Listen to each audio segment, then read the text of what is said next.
So I'm not sure how long this video is actually going to be. As of now, I'm planning for this to not be that long of a video. It's actually unscripted. But I just wanted to talk about a video that I've watched recently from a reviewer that I actually used to agree with for the most part. His name is HiTop Films. He just released a video a few days ago talking about Spider-Man No Way Home, and it may possibly be the most biased, it was just a terrible fucking review. If you watched the review, if you saw the movie and then watched the review like I did, you would get the impression that he literally did not watch the movie. It's as if he just shut his brain off and decided to hate the movie from the get-go before he actually went into the fucking theater. Forever intertwined in the tangled web John Watts and Kevin Feige have woven for the wall crawler. After Far From Home, after the constant, consistent lack of hefty emotional weight, the avoidance of empathy and sincerity, the focus on being a lighthearted teen comedy with the maturity and depth of an episode of Drake and Josh. Yeah, definitely no emotional weight at all. None.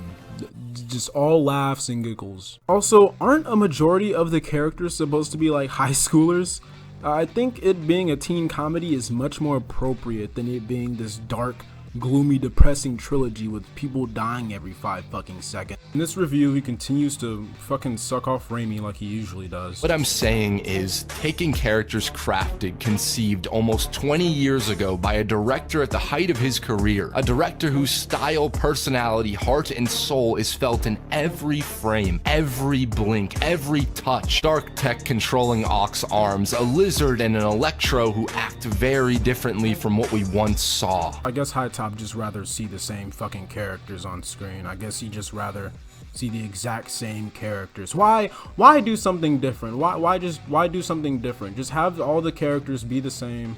Make it a boring fucking movie. Peter Parker, rather than deal with his own problems, immediately thinks to run to an Avenger for help, but this time he suffers the consequences that have been sorely missing. Peter Parker, rather than confront the MIT Assistant Vice Chancellor, indirectly puts the entire fate of reality at risk. HiTop forced himself to hate this movie so much, he started to get like written character flaws, which every good character has. Every good character in any form of media has character flaws. He starts to get character flaws mixed up with like actual problems in the movie. Like HiTop, no character is fucking perfect.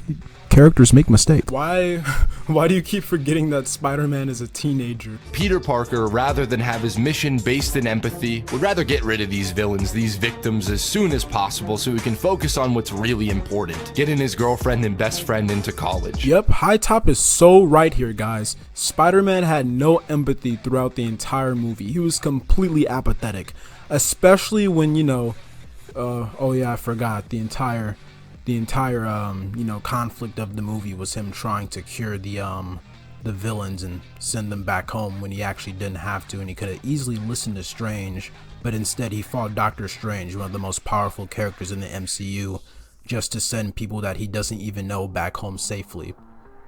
Yeah, complete lack of empathy, am I right, guys?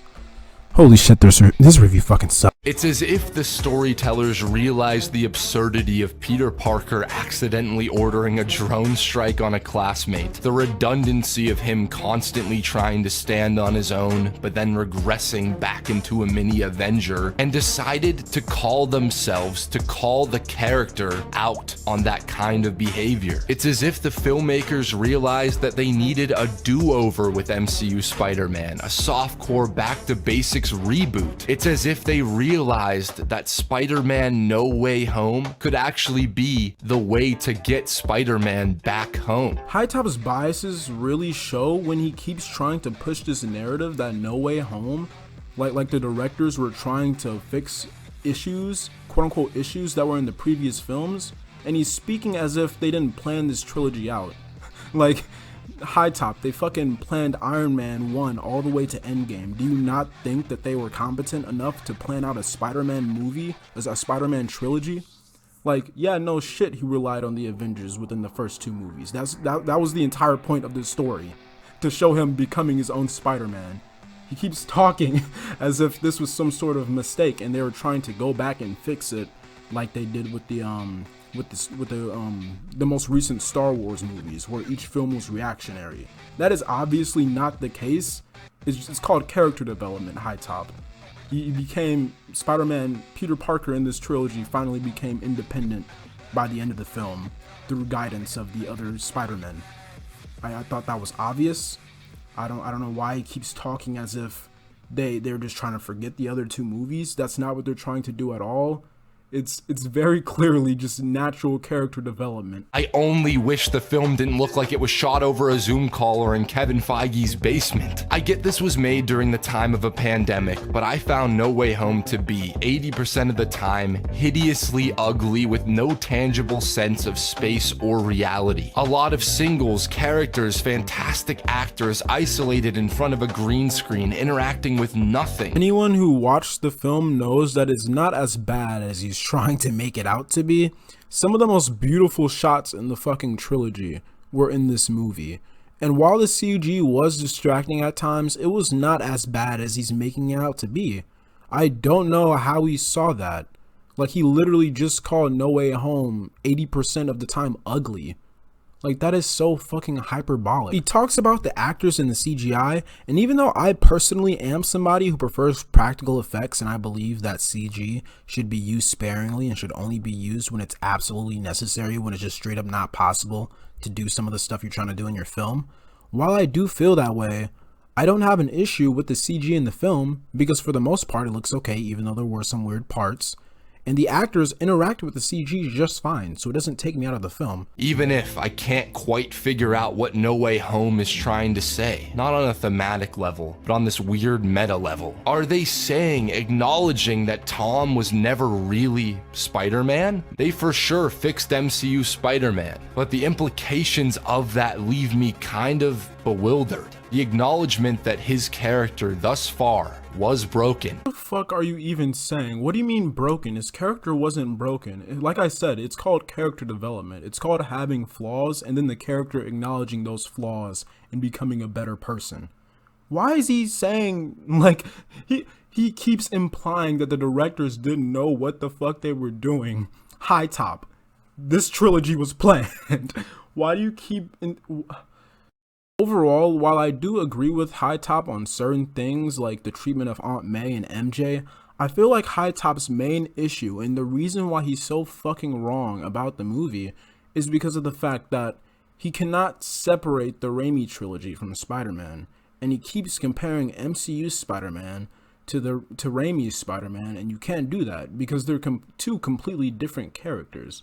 You have to fucking stop. Like, they're two completely different characters. Instead of constantly trying to compare Tom Holland's Spider-Man to fucking Tobey Maguire's Spider-Man, maybe you should just look at the character on his own and realize that he has flaws, and that throughout most of the movie or throughout the entire trilogy, he's still a fucking child. So he's gonna make mistakes and he's gonna be a flawed character. Spider-Man is not going to come out of... He's not gonna just pop out a perfect person. He has to go through that development. So I'm not sure why he keeps... Like, I'm at a loss for fucking words. Like, that's the best I can say about this review. It's incredibly biased, and it's literally as if he did not watch the movie and instead just read a synopsis of the movie. That's for the most part, that's what it seems like he did. Obviously, he didn't do that, but my point is, he needs to rewatch the fucking movie and probably the entire trilogy, because he is so fucking blinded by his biases that it hurts his review on the movie. That's it. I don't know what else to say.